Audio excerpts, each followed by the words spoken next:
Maybe it's been around a little longer than, just the last week, I'm guessing, but it's just now popping into presence. It's called the First Amendment Praetorians. They wear black T-shirts, shades of Mussolini's black shirts, right, which was his volunteer force. Just like Hitler had the brown shirts, they were volunteers. And they have a logo, which is of a Roman helmet. Rome, of course, was a republic for a brief time and then fell into tyranny as emperor after emperor behaved more and more like Donald Trump would like to. And last month in Texas, they showed up for a MAGA event, and they said that they were there to keep out Antifa. Those Antifa folks, they're and there was no Antifa. There's never any Antifa. Instead, they started kicking out reporters out. Any organization that claims to believe in American values and kicks out reporters does not believe in American values. See the First Amendment, right? See the founders' discussions. See, Jefferson's letter about I'd rather live in a country with newspapers but no government than a country with a government but no newspapers. But this guy who runs it, he's a former Green Beret, and a former staff sergeant. He says his group, this from Travis Geddes, by the way, over at Raw Story. The headline, the U.S. will become a battleground. A new QAnon-backing paramilitary group is prepping for civil war. Former staff sergeant says his group consists entirely of military veterans, law enforcement, and the intelligence community. I would be very skeptical of a claim like that, but who knows? And Lewis says their activities are necessary to prevent against Antifa massacres in the suburbs. Didn't you know? Which kind of suggests that they think that Antifa are those marauding black people that they're always talking about on Fox News who are coming for the white suburbs.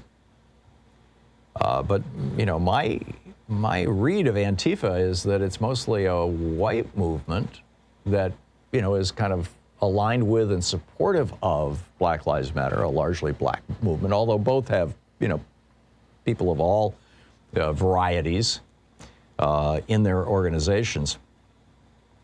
They are also working to stop the continent-spanning conspiracy between liberals and Chinese special forces. Sean, Nate, have we gotten any calls from the Chinese special forces recently? They want to kind of join us and take over Portland or something? I don't know. So Mike Flynn tweeted this out. First, Praetorian helps us. They now need our help. And he sent this to Mark Levin, Rush Limbaugh, Sean Hannity, and Tucker Carlson. Please consider donating, Mike Flynn said, to support these American patriots. American patriots who don't believe in the First Amendment. Right.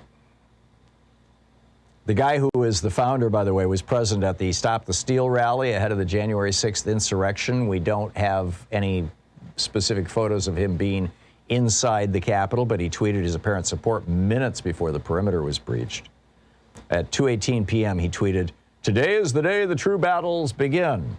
And of course, Seth Abramson has been doing some just mind-boggling reporting about these two hotels across the street from the Capitol building, or in the neighborhood of the Capitol building, that were being used as headquarters for planning the insurrection against the United States and for carrying it out in his command, central. And then, of course, there was the hotel in Virginia where they had amassed all these weapons, and they were getting ready to be the second wave to come in. Once they had killed Pence, once they had shot Pelosi in the forehead, once they had, the Republicans had said, okay, we're going to, 147 of them, we're going to vote to make Donald Trump president. Only they figured it would be more than that. We're going to vote to make Donald Trump president, and that's the end of that. And then the second wave was going to come in from Virginia with all their guns, to fight the Second American Revolution. Meanwhile, down in Florida, Trump, quote, basks in the biosphere of adoration at his Florida club. Bloomberg's Joshua Green writes, at every moment of his day, Trump is bathed in adulation. When he enters the dining room, people stand and applaud. When he returns from golf, he's met with squeals and selfie requests.